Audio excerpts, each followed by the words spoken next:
حضرت عباس رضی اللہ عنہ کہتے ہیں کہ میں رسول اللہ صلی اللہ علیہ وسلم کی خدمت میں حاضر ہوا اور میں نے ان سے کہا کہ مجھے کوئی دعا بتائیے جو میں بہت پڑھوں.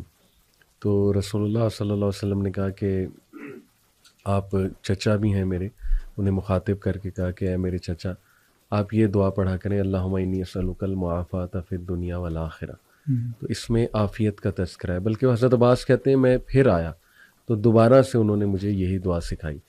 تو اس دعا سے اس طرف کچھ لوگ اشارہ کرتے ہیں کہ دیکھیں سب سے جو قیمتی چیز ہے انسان کی زندگی میں وہ صحت ہے، وہ خوش رہنا ہے، وہ عافیت ہے. عافیت کے بہت سے ترجمے ہمارے لوگوں نے کیے ہوئے، لیکن ایگزیکٹلی عافیت کو آپ نے کیسے سمجھا، اور کیا واقعی ہی یہ دعا اتنی امپورٹنٹ ہے کہ انسان، جیسے ایک اور حدیث میں آتا ہے نا کہ بہترین زندگی وہ ہے جو بہت طویل ہو اور اس میں نیک اعمال کیے جائیں.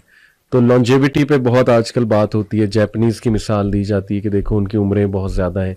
مسلمز کی بات کی جائے تو ہماری ایوریج ایج کم ہے. تو اس کی خواہش کرنا ایک لمبی عمر کی، پھر یہ کہ خوش رہنا ہر انسان چاہتا ہے، صحت مند رہنا ہر انسان چاہتا ہے. تو عافیت صحت کا ہی نام ہے. آپ کیا سمجھتے ہیں؟ جی البتہ گزارش ہے کہ عربی جو ہے وہ ام الالسنہ ہے، زبانوں کی ماں ہے. تو میں ایسی جگہ پہ جہاں پہ مختلف تراجم ہمیں ملتے ہیں، میں ان سب کو اس میں سمو دیتا ہوں. صحیح. میں نہیں سمجھتا کہ اس میں سے کوئی چیز خارج ہے. ہماری عاقبت بھی ہے، ہماری جسمانی صحت بھی ہے، ہماری روحانی صحت بھی ہے، ہمارے ماحول کی اور ہمارے بیہیویئر کی، یہ ساری چیزیں اس عافیت میں آتی ہیں. یعنی اتنی جامع دعا ہے. یعنی عافیت کا مطلب یہ ہے کہ میرے شر سے آپ محفوظ ہیں، یہ بھی عافیت ہے. واہ.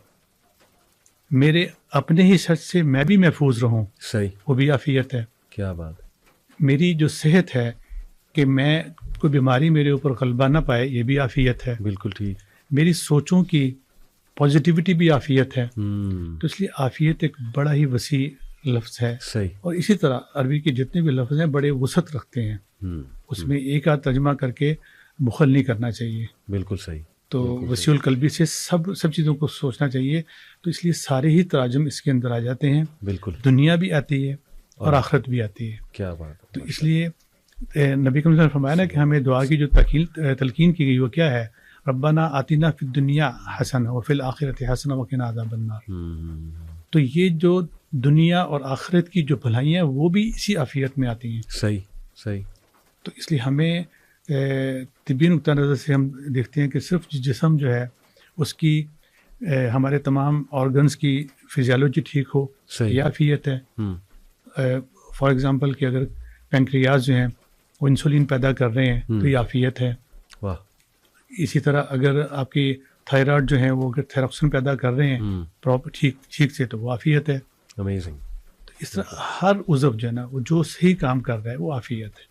بالکل ٹھیک. اس لیے اس کو جب بھی دعا مانگی جائے نا تو یہ مانگی جائے کہ یا اللہ اس عافیت سے مراد اس دنیا سے لے کے آخرت تک روز محشر میں سیدھے راستے پہ ہی چلوں اور میں اللہ ہی کو اپنی منزل و مقصود جانوں. یہ عافیت ہے. یعنی جو اللہ کا ورلڈ آرڈر ہے اسی پہ چلوں، میری باڈی بھی اس کو فالو کرے، میری سوچیں، ایوری تھنگ. ایگزیکٹلی. اور یہی عافیت ہے. یہی عافیت ہے. ایک اور جو ہے میرے ذہن میں کویسچن تھا کہ سورہ البقرہ میں آئی گیس 168 نمبر آیا ہے، اس میں اللہ حکم دیتے ہیں کہ طیب ڈائٹ کھاؤ، پاکیزہ خوراک جو ہے وہ کھاؤ، اور بلکہ اگلی ہی بات یہ کی جاتی ہے اور شیطان کے قدموں کی طرف نہ چلو، یعنی فٹ سٹیپس آف شیطان کی طرف نہ جاؤ. تو اس میں بھی آج کل بہت بات ہو رہی کہ طیب ڈائٹ ہے کیا یہ آرگینک ڈائٹ کا نام طیب ڈائٹ ہے، جیسے کہ خالص جو چیزیں ہیں، جو آج کل ڈبے کی خوراک آپ کو پتہ ہے، فاسٹ فوڈ ہے، پھر جینیٹیکلی ماڈیفائڈ فوڈز، پوری ایک انڈسٹری ہے. تو کیا وہ طیب ڈائٹ نہیں ہے، وہ ناپاک ڈائٹ ہے، اور پاکیزہ صرف وہ ہے جو بس ہمیں نیچرلی مل رہی ہے؟ اس میں درجات ہوتے ہیں. خوراک ہو یا کوئی بھی دنیا کی چیز ہو، اس میں درجے ہوتے ہیں. صحیح. A+ ہے، A ہے، B ہے، C ہے.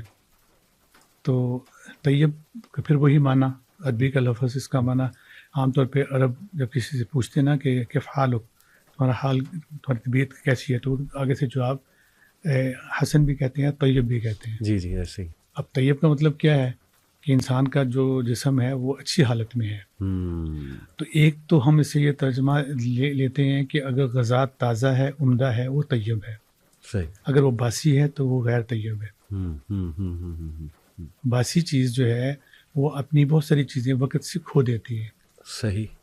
یا تو اسے پروسیس کیا جائے، مثال کے طور پہ کہ دودھ ہے، ہم دودھ کو جب پنیر کی شکل میں لے جاتے ہیں صحیح تو پروسیسنگ ہو جاتی ہے، پھر وہ پڑا رہے نا کئی مہینے پڑا رہے یا برسوں پڑا رہے تو وہ طیب ہی کہلائے گا. اچھا. کیونکہ وہ پروسیس ہو چکا ہے، اس میں سے جو خرابی کی چیزیں تھیں وہ نکال دی گئی ہیں. ٹھیک. پھر ٹھوس ہو گیا. صحیح. اسی طرح بہت ساری چیزیں جو آرگینک چیزیں جو ہم کھاتے ہیں ان کی اگر شکل نیچرل پروسیس سے بدل دی جائے تو وہ طیب رہتی ہے. ٹھیک. ادروائز اگر ہم دیکھتے ہیں کہ ہم عام طور پہ ایک روٹی جو آج کی پکی ہوئی ہے وہ کل ہم اسے باسی ہی کہیں گے، وہ طیب نہیں رہے گی. صحیح.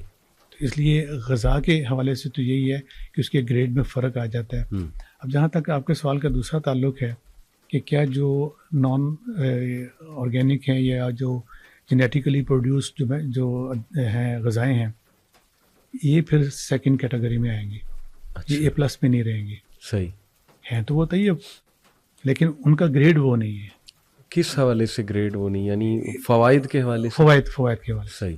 طبی نقطہ نظر کے حوالے سے. ٹھیک ٹھیک. مثال کے طور پہ کہ یہ آرگینک ایگ جو آتا ہے جسے ہم دیسی انڈا کہتے ہیں، بعض جگہ سے براؤن ایگ کہتے ہیں یا وائلڈ ایگ کہہ دیتے ہیں. یہ جو انڈا ہے یہ ہیچیبل ہے. اچھا. جبکہ برائلر جو انڈا ہے وہ ہیچیبل نہیں ہے. صحیح.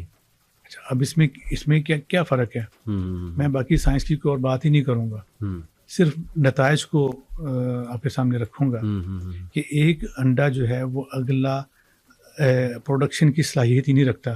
صحیح. اور دوسرا جو ہے وہ رکھتا ہے. تو کیا دونوں برابر ہو جائیں گے؟ بالکل نہیں، کبھی نہیں برابر. نتائج کے حوالے سے ہو سکتے ہیں. بھلے ہی اس میں سائنسدان یہ کہہ دیں جی کہ اس میں جو ہے نا منرل زیادہ ہے، اس میں پوٹاشیم زیادہ ہے، اس میں کوئی بھی اجزاء اس میں سے زیادہ پائے جاتے ہیں، اس سے ہمیں غرض نہیں ہے. صحیح. ہمیں نتائج سے غرض ہے. تو اس نتیجے کے حوالے سے ہم جو دیسی انڈے کو بہتر جانیں گے برائلر انڈے کی نسبت، تو ہم اسے یہ تو نہیں کہیں گے کہ جو برائلر ایگ ہے وہ کھانے لائق ہی نہیں ہے. کھانے لائق تو ہے، لوگ کھا بھی رہے ہیں. صحیح. لیکن وہ کیٹیگری میں اے نہیں آئے گا، اے پلس نہیں آئے گا، وہ بی کیٹیگری میں سی میں چلا جائے گا. بالکل ٹھیک. لیکن کیا کہلائے گا طیب؟ ایسا فتویٰ تو نہیں دیا جا سکتا کہ وہ طیب نہیں ہے. تو یہ جو برائلر چکن اور ملک پیک آل پرز یہ سب بھی پھر اس کیٹیگری سے نیچے آ جائیں گے. ہاں. جہاں تک تعلق ہے دودھ کا، تو ہر سفید چیز دودھ تو نہیں ہوتی. صحیح. تو جو ڈبے میں جو پیک ہو رہا ہے دودھ، صحیح، اس میں اللہ تعالیٰ بہتر جانتے ہیں. جو بظاہر سننے میں چیزیں آتی ہیں کہ وہ سفیدی ہوتی ہے، لیکن اس میں سے کچھ پرسنٹ دودھ ہوتا ہے، باقی چیزیں ملا کے تو ایک نیا فارمولا بنایا جاتا ہے. لیکن یہ بڑی افسوس کی بات ہے کہ کمرشلزم نے ہمارے اوپر اتنا برا اٹیک کیا ہوا ہے کہ ہم جو چیزیں غلط ہیں، غلط سے مراد میری ہے کہ جو اصل نہیں ہے. مثال کے طور پہ سرکہ. صحیح. سرکہ بنتا ہے پھلوں کے رس سے، کوئی بھی سورس ہو، گنا ہو، انگور ہو یا انار ہو، سرکہ اس سے بنتا ہے. صحیح. جبکہ مارکیٹ میں آپ جائیں تو جو ایسٹک ایسڈ سے بنا ہوتا ہے وائٹ ونیگر، اس کا نام ونیگر کیوں رکھا گیا؟ اگر آپ نے مارکیٹ کرنی ہے تو اس کا نام کو اور رکھ لو. صحیح. سرکہ رکھنے کی کیا ضرورت ہے؟ اسی طرح اگر آپ شکل بنا لیتے ہیں آئل کی، گھی سے مماثلت کرتے تو وہ بناسپتی ہے، اسے گھی کو کہتے ہیں. اسے بیچنے کے لیے گھی ساتھ لگانا پڑتا ہے. اس لیے فارمولا جو پاؤڈر ہے اس کو بیچنے کے لیے دودھ کہنا پڑتا ہے. بالکل ٹھیک. تو یہ اصلی نام کیوں لگائے جاتے ہیں؟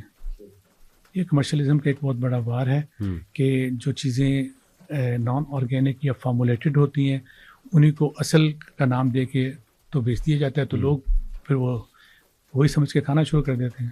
تو یعنی کرکس یہ ہے آپ کی باتوں کا کہ جو نیچرل فوڈ ہے وہی اسی کو فروغ دیا جائے، فیملیز بھی کوشش کریں کہ وہی کھائیں، بلکہ اگا بھی لیں اپنے ہاں. تو اس میں بھی میں سمجھتا ہوں ایک آسانی ہے. کئی میرے جاننے والے ہیں کہ وہ خود ہی سبزیاں بھی اگا رہے ہیں، مرغیاں بھی رکھی ہوئی ہیں. تو یہ میرا خیال سب سے بیسٹ تو پھر یہ ہے آج کے دور میں.